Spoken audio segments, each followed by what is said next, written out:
কাৰ স্থিতি মোৰ তেতিয়াও যেতিয়া আন্দোলন হৈ বহু শিল্পীয়ে খ্যাতি পালে তাৰ বহুত আগৰ পৰাই প্ৰথম যেতিয়া কা তেওঁলোকে আনিছিলে তেতিয়াই মই তেওঁলোকক মই তাৰে বিপক্ষে থিয় দিছিলোঁ। কাৰণ মোৰ যুক্তি এটাই, এতিয়াও আজিও আৰু অহাকালিও থাকিব এটাই যুক্তি, যে এখন ছেকুলাৰ ষ্টেট, ছেকুলাৰিজমটো হৈছে আমাৰ প্ৰিএম্বলত থকা বস্তু, আৰু যিহেতু প্ৰিএম্বল এমেণ্ডমেণ্ট নহয় গতিকে সি আমাৰ সংবিধানখনৰ লগত থাকি গ'ল সদায়। গতিকে সংবিধান বিৰোধী কোনো কামৰ মই ছাপোৰ্ট নকৰোঁ। ছেকুলাৰিজম সদায় থাকিব লাগিব। আৰু মোৰ ব্যক্তিগত যিটো চিন্তাধাৰা যে আমি নামাজ পঢ়োঁ বা আমি প্ৰাৰ্থনা কৰোঁ বা আমি গীৰ্জাঘৰত যাওঁ বা আমি গুৰুদ্বাৰলৈ যাওঁ, সি কিন্তু আমাৰ দিনটোৰ খুব কম সংখ্যক এটা সময় আমি ঈশ্বৰৰ প্ৰাৰ্থনাত আমি দিওঁ।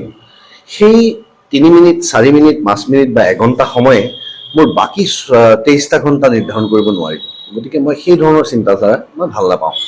মোৰ কথা হৈছে আমি আমাৰ নিজৰ কৰ্মত ব্ৰতী হৈ থাকিব লাগে। আমি আমাৰ প্ৰতিজন মানুহে এটা জাতি আগবাঢ়ি যাবলৈ হ'লে, আজি অসমীয়া জাতিটো আগবাঢ়ি যাবলৈ হ'লে জাতিটোৰ লগত জাতিটোত থকা প্ৰত্যেকজন ব্যক্তিয়ে নিজৰ কৰ্মক্ষেত্ৰত তেওঁলোকে অগ্ৰসৰ হ'ব লাগিব। তেওঁলোকে নিজৰ কৰ্মক্ষেত্ৰখনৰ প্ৰতি সজাগ হ'ব লাগিব, সচেতন হ'ব লাগিব, আৰু তাত তেওঁলোকৰ যথেষ্ট অৰিহণাৰ প্ৰয়োজন। যদি নিজৰ কৰ্মক্ষেত্ৰখনত যদি তেওঁলোকে শ্বাইন কৰিব নোৱাৰে, জিলিকি থাকিব নোৱাৰে, তেতিয়াহ'লে মই ভাবোঁ যে বাকী এই সৰু সুৰা কথাবিলাকত ভাবি থাকিলে আমাৰ সমাজখন আগুৱাই নাযায়, পিছুৱাইহে যাব। গতিকে এনেকুৱা ধৰণৰ কথা চিন্তাধাৰা মই ছাপোৰ্ট নকৰোঁ।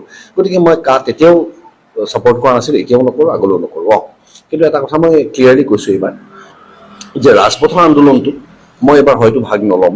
কাৰণ মই দেখিছোঁ যে ইয়াৰ পৰা বহু ল'ৰা ছোৱালী ওলাই গুচি আহে বাহিৰলৈ, কিন্তু তেওঁলোকৰ নিৰাপত্তা, তেওঁলোকৰ সুৰক্ষাৰ দায়িত্ব আমি ল'ব নোৱাৰোঁ। পিছত আমি আৰম্ভণিটোহে কৰোঁ, ক্ষতি হয়। গতিকে সেই ক্ষয় ক্ষতিটো যথেষ্ট হ'ল। যোৱাবাৰ আমি কেইবাটাও ল'ৰা হেৰুৱালোঁ, এইবাৰ আৰু সেই ল'ৰা হেৰুৱাৰ মোৰ হেৰি নাই। গতিকে সাংবিধানিক ধৰণে বা আইনগতভাৱে আমি যি ধৰণে যুঁজ দিব পাৰোঁ সেয়া আমি যুঁজ দিব লাগে। যিসকলে পেছাগতভাৱে তেওঁলোক আজিকালি পেছা বুলিয়েই কৈছোঁ, আচলতে পেছা নহয়, পেছাগতভাৱে যিয়ে ৰাজনীতি কৰে তেওঁলোকে যদি সেই ক্ষেত্ৰত লাগি থাকে ঠিক আছে।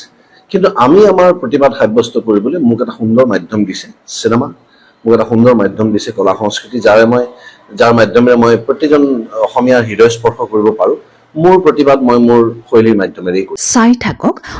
बताया गया है कि असम सरकार असम सीधी भर्ती आयोग बनाया गया। আপোনালোকৰ প্ৰিয় চেনেল पारदर्शी और ट्रांसपेरेंट व्यवस्था शुरू की है कि जिसके अंदर कौवत होगा। অৰুণোদয় অসম। নীতিগতভাৱে যিবিলাক চিকিৎসালয় হওক বা গৱেষণা কেন্দ্ৰ এই ক্ষেত্ৰত স্থাপন কৰিব বিচাৰে তেখেতসকলক মই আহ্বান জনাওঁ, এই ক্ষেত্ৰত তেখেতসকলে আগবাঢ়ি আহক। আৰু ডেকা শক্তিয়ে বিশেষকৈ ইয়াক গুৰুত্ব সহকাৰে লোৱা উচিত। কাৰণ ষ্টাৰ্টআপৰ যোগেদি, ইউনিকৰ্ণৰ যোগেদি বা আয়ুষ ইণ্ডাষ্ট্ৰীৰ যোগেদি এতিয়া উপাৰ্জনৰ পথ নিশ্চিত হৈছে।